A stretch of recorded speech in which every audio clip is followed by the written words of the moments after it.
Jadi kalau kita mau ya istilahnya bertarung ya, ini mentor aku yang bilang, yakinkan kalau kau mau memukul orang, orang itu harus jatuh dan tidak bangun lagi. Jangan sampai kau pukul orang, dia nggak merasa apa-apa. Artinya dia kuat, ya kau akan terlindas.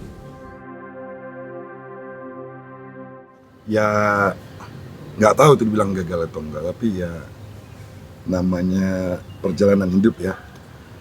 Orang bilang naik turun, ada gagal sukses. Ya, tapi aku nggak sebut itu gagal.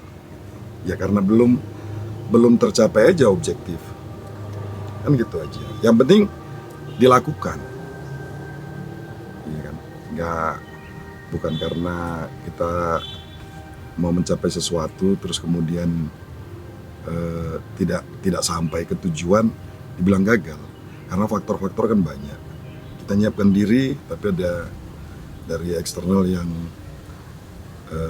distorsi gitu, atau malah sampai mau ke tujuan pintunya tutup. Ya itu kan bukan gagal.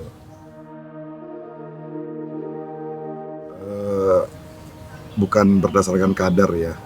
Kalau misalnya ada orang berhasil tapi ya masih level 1 atau level 10 gitu.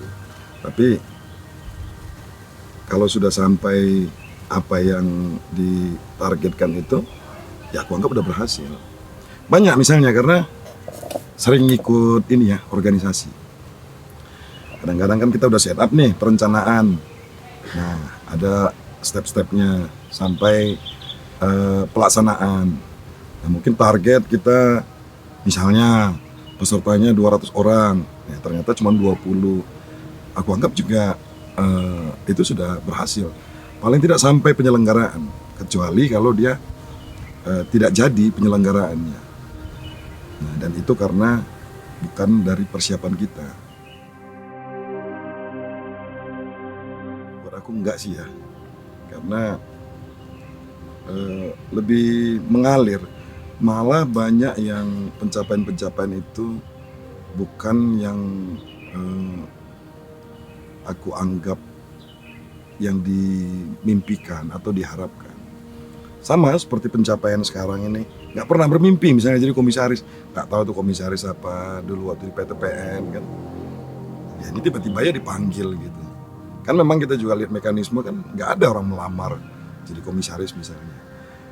Tapi sampai kita di sana gitu. Jadi buat aku, daripada kita mencari pencapaian yang kita targetkan, kita rencanakan, lebih baik kita menjalankan proses-proses aja. Tapi kuncinya satu, itu yang menarik. Jadi kayak networking ya. Selama ini bisa sampai di sini tuh karena networking. Jadi kalau ibaratnya kalau orang Medan bilang tuh, orang main karate itu ada apa? Sabuk. Mulai dari sabuk apa itu? Kuning atau putih, merah, kemudian sampai hitam. Habis itu dan 1 dan 2. Nah, kalau aku lebih suka dan kawan-kawan. Nah, jadi itu yang menolong aku selama ini, yang mengantarkan aku sampai di beberapa tempat. Jadi bukan karena persiapan aku yang misalnya belajar yang rajin lah, atau olahraga yang rajin lah, tapi itu mengalir aja. Mereka yang mengantarkan aku. Jadi kalau kita mau ya istilahnya bertarung ya, ini mentor aku yang bilang, yakinkan kalau kau mau memukul orang, orang itu harus jatuh dan tidak bangun lagi. Jangan sampai kau pukul orang, dia nggak merasa apa-apa. Artinya dia kuat, ya kau akan terlindas. Jadi itu yang aku pakai.